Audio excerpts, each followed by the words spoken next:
Hello, everybody. This is Gertrude Matcha here in beautiful Melbourne, Australia. I am graced with my co-host, Sir Carlos Warter, coming to us all the way from South America.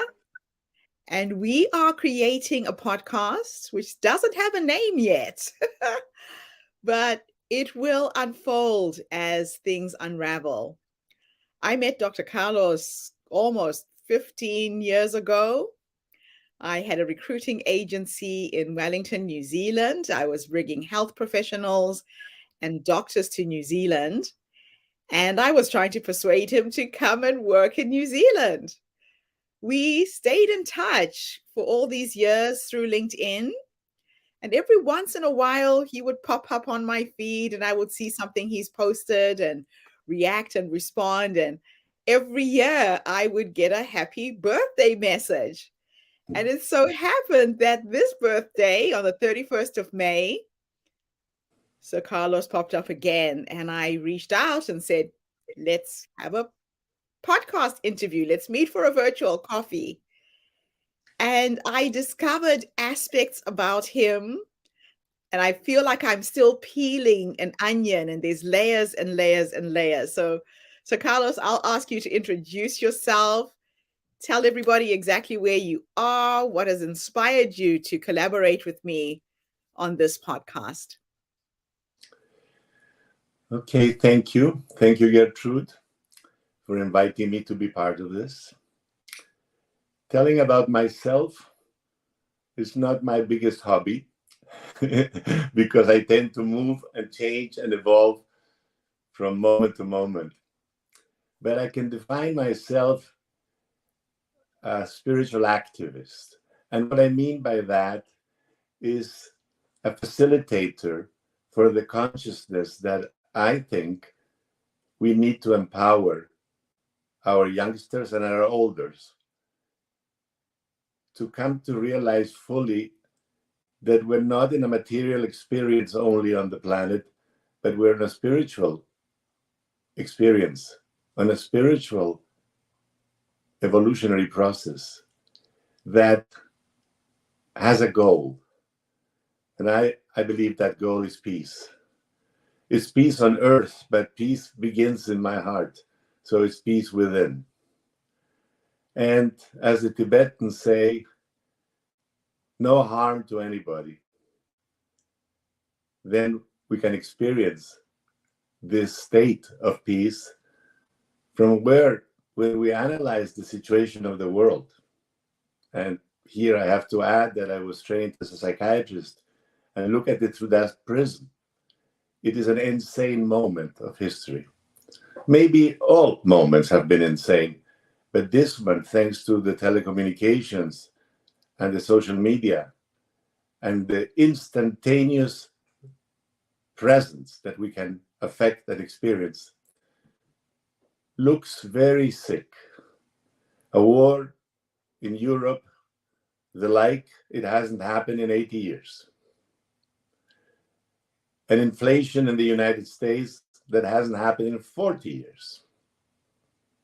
And the risk of lack of nutrition for so many of us, brothers and sisters around the world, which already had a difficult time in surviving, much less living, which is a major enterprise to which I am adhered via my writings, via my teachings, but above all, via my living. So I could go on, but let's have a dialogue instead, and I'll bring some other things up as we progress. Okay, so this is interesting because as you're speaking, I think I found the theme to our first episode. And it's all about coincidence. Last week, I was invited the Creators of Peace to do a presentation. And the theme of my presentation was Peace Begins With Me. It's really quite uncanny that you opened up with the exact same words. So, coincidence, what is coincidence? What is your take when things pop up and show up I time and think time again? coincidence among people and circumstances is a function of alignment. Alignment not with our skin encapsulated ego definition of ourselves, but our large definition. I call it the large story, not the dash that is in between two dates, the one we come in and the one we leave, but it's the alignment to the big story of our soul, the big story that doesn't start with our birth and doesn't end with our death, but it's a continuum of awareness, an ongoingness that when we are tuned, we come together and we say, what a coincidence, what a synchronicity, what a wonderful moment of being together at one in a notion or a concept or even a construct. I think the magic of it is that we have not learned to appreciate it. And therefore, we're giving the opportunity all the time to be able to ask the question, what are we, you and I, tuning in at this particular moment of our lives that I want to think can benefit beyond us? I like that. It's almost as if there is a frequency that you tap into when these little synchronistic happenings occur. I was listening to Greg Braden the other day. I think his presentation was on the science of miracles. And he talked about the universe being a giant spider's web, all these invisible lines that connect the threads of our being. And every once in a while, you bump into one of those threads and it pings, and that vibration goes and connects with the next person that you're going to be talking to. And I use coincidence as a way to guide me that I'm on the right track. So this was the presentation I gave this week. I was sharing the story of how I had a magical encounter with what's called a mammoth butterfly. I was in Bali, Indonesia, and it was my birthday. And you can see I'm wearing this beautiful kaftan. It had a giant blue butterfly in front. I got the dress from my daughter, and she said, Mom, just because you have turned 50 doesn't mean you're 50 years old. You're technically only 7, she said, because your cells are generating every 7 years.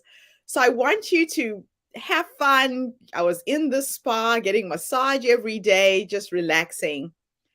So I wore the dress because I wanted to remember what my daughter's words were. And there was a butterfly park in Indonesia that I visited. And if you look very carefully behind me, you can see the eggs of this mammoth butterfly. They're hanging on pegs just behind me.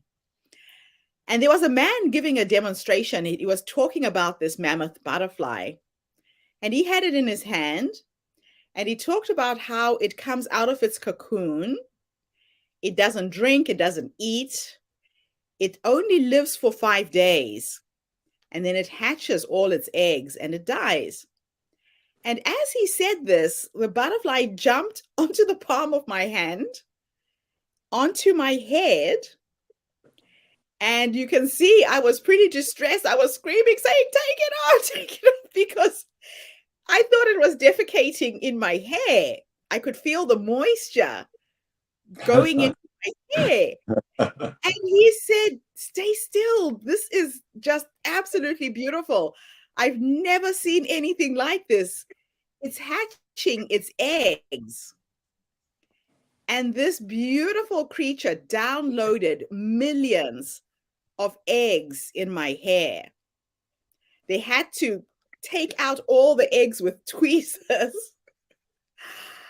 And the funny thing is, the day after is when I collapsed with heart failure. Oh, In a rice field, sightseeing in the northern part of Ubud.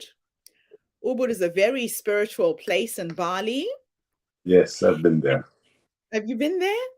Yes. And I've been decoding my encounter with this amazing butterfly over the last 3 years since I had my heart failure in 2017. And I feel like the old me died in that rice field that day. I know for sure I developed certain knowings. There's knowledge that is coming through me that I can't explain. And it's unfolding in a very, very magical way. But the other thing about this butterfly is I feel like I am now a full expression of who I truly am.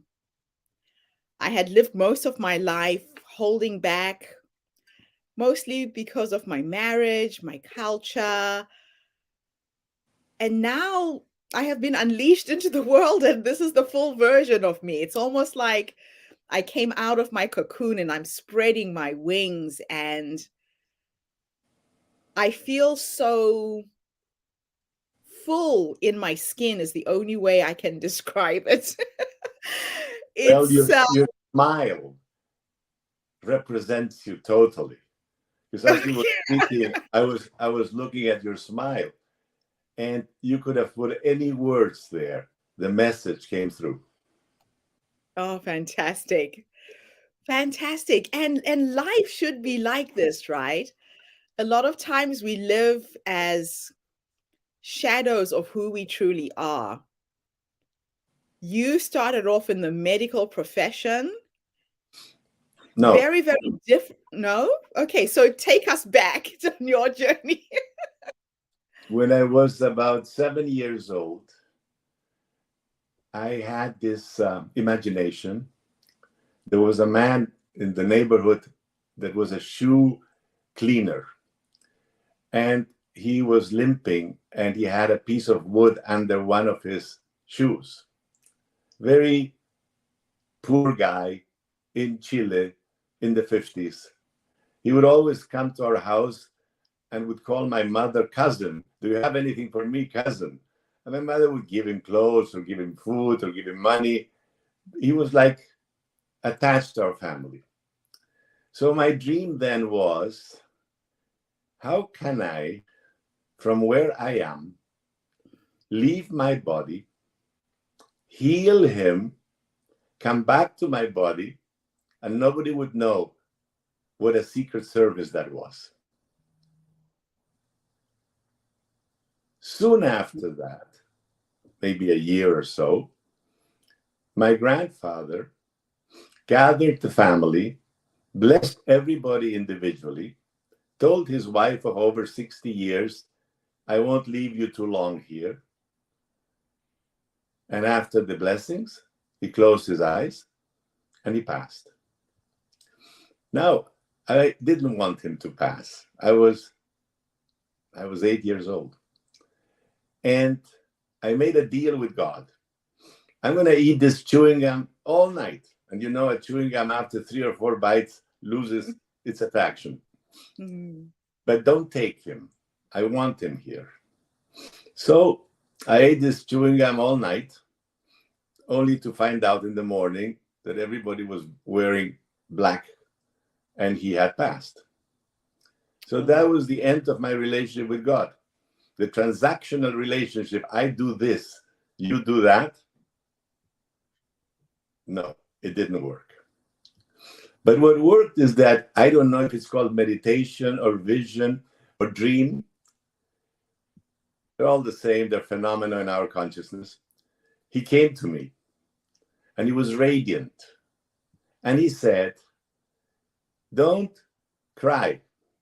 Don't shed a tear for me, for I am in a world that is much more beautiful and together than what I left."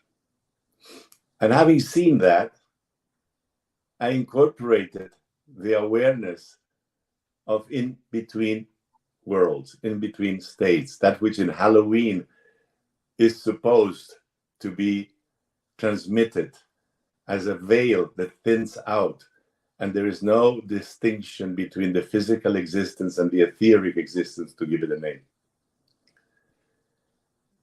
When I told my parents, they said, "Very nice, but don't say it in public."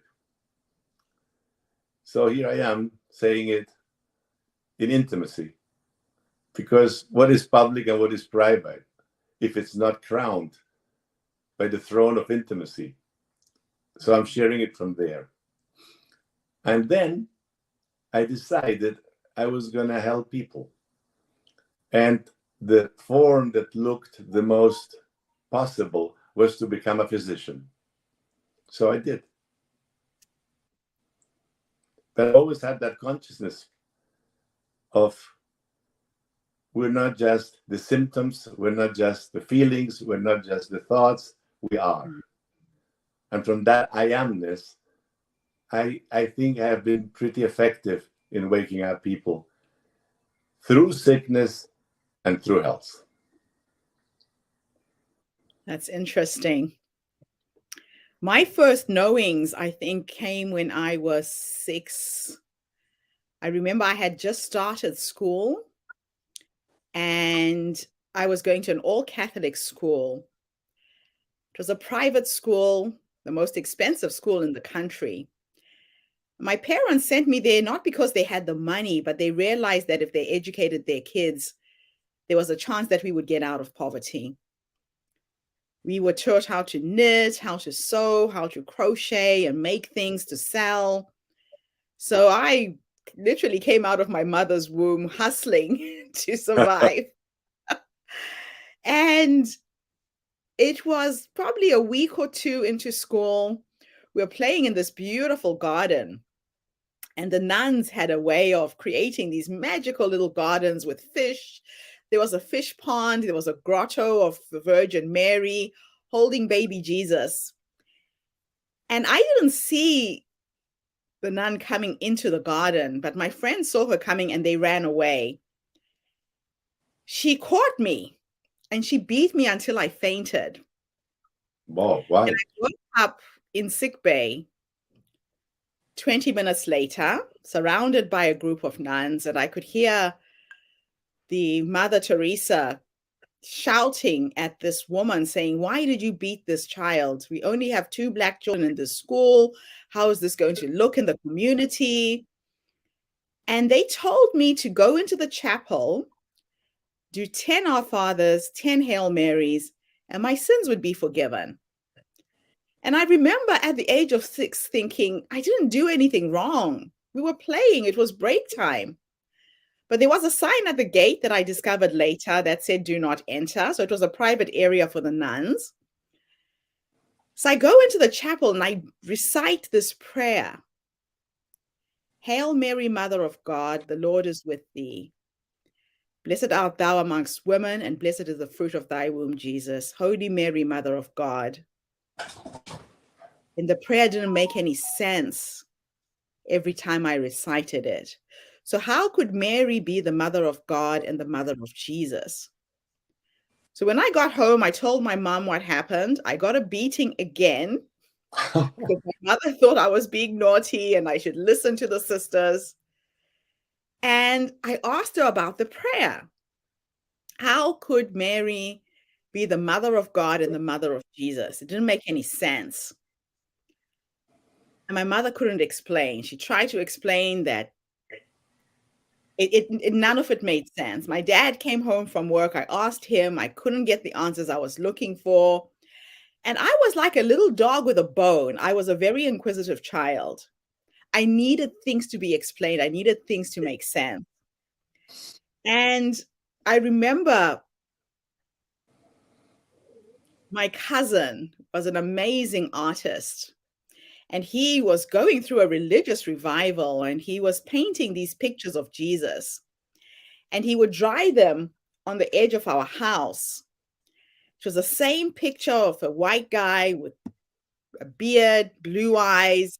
He looked nothing like me. And my cousin's artwork was so good. The eyes of these pictures would follow you around the room. And it was so scary. And I remember saying I was going to be a good person, that nun was not a good person. If she was good, she wouldn't have hit me so hard. And that became my mantra in life, that I would go into the world and be good. So I come from a very religious family, very Seventh-day Catholic family. And I was always the black sheep of the family because I questioned everything. Then my mother imported one of her cousins who was a nun to come and live with us. And she would pray over us every day. And my mom had just had my baby brother. So I have a brother who's 6 years younger than me, and she was breastfeeding him. And my aunt was a beautiful woman, absolutely stunning woman. And she wore a ring. So I asked her, "Are you married?" And she said, "Yes, I'm married to Jesus." And again, that didn't make sense. So religion didn't make sense to me. And what I have done throughout my life is take from every religion what does make sense. So I studied Islam, I've studied Kabbalah, I have studied African religions as a way of making sense of God, of spirit. And my grandmother was very instrumental in helping me frame the universe and how everything is held together. My grandmother would describe that back in the day when hunters went hunting, they just had to stand under a tree and ask for food, and food would appear. And I think I ingrained a lot of those knowings into my way of being. I've always been the kind of person who could go to another country without a cent, and I would manifest what I needed really fast. And it has really helped me realize that there is abundance in this universe. There is enough to go around. It's almost like the air that we breathe doesn't stop flowing to us. And Yes. abundance comes in the same way. So tell me your take on what I've said so far. You know, I've written several books from 1970, published the first one, to as I am here working on some others. There is one book that I started writing in 1977, a long time ago, and it took 40 years to complete it. As I was writing other things and publishing other things and doing papers and many things, this book I titled Jesus, Beyond the Corporate Franchise. And it is my experience with teachings that occurred starting in Nazareth, where the Church of the Annunciation, where allegedly Archangel Gabriel went to Mary and told her that he was bringing in a very special soul. But it has been packaged through the Roman Empire and then through the rebellion of the Roman Empire. And that leaves us with Protestantism and Catholicism in a competing rivalry for the endurance of organization on the planet. Organization, I mean religion, religious organization. In Jesus Beyond the Corporate Franchise are the churches. And if you've been to Jerusalem at the Church of the Holy Sepulchre, you see that all kinds of Christian sects are ushering people in to see the tombstone of Jesus. for a different donation, but it is the same stone. But they are very, very set that the right entrance is theirs. And there's so many Christian sects, some of them after Protestantism in the 16th century, but some of them from the first beginning of the narrative of a teaching that was intended to bring love into the world and not fear. You know, when you say that the nun hits you, with what right do teachers hit children? And I also come from a generation in which I can remember the teacher with a big ruler hitting over the hands of students. Well, all of this I experienced differently through those 40 years. I'll give you one little anecdote. About 7 years later, I went back to Nazareth, and there was a priest saying that some psychiatrist from South America had a vision that the place where Jesus had lived was not in the territory of the church. Because I was guided and I saw a cave and so on. And in that, he begins to present, and he doesn't know that the psychiatrist who wrote this paper is sitting in his audience. And then we find out that the Church of the Holy Sepulchre, which is the one cross and 4 little crosses on each quadrant, had bought this Arab neighborhood that I had met an elder who, through him, revelation took place of a teaching which was basically all-encompassing and loving, and not proselytizing, just acceptance of the human maturation. Because we say we're mature, and our body ages, and we look at ourselves in the mirror, and it looks different than a month ago, at least. And then we go to educate ourselves, and we mature intellectually, or so we think. Mm-hmm. But as one of my teachers used to say, a donkey that carries a lot of books is still a donkey. So there is spiritual maturation. And that one is either taken for granted or not even commented. Because we need to transcend the limitations that we're presented with in the material universe and include them in order to elevate our mind and our hearts and our awareness to a state of becoming human.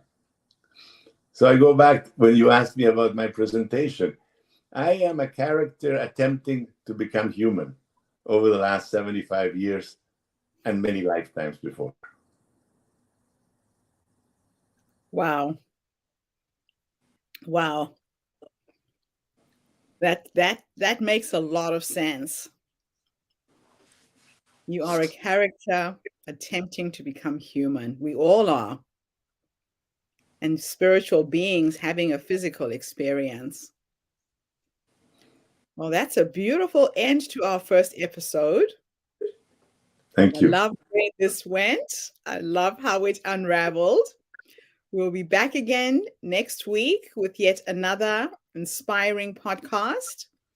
Feel free to ask any questions, send us your feedback so we can build more content that can help you on your spiritual journey as you become human as well. Thank you, Sir Carlos. Absolute pleasure to connect with you on this level. Really looking forward to what we can bring to the world with this podcast. Thank you. Thank you for including me. Have a fantastic day, everybody. See you next week. Bye for now.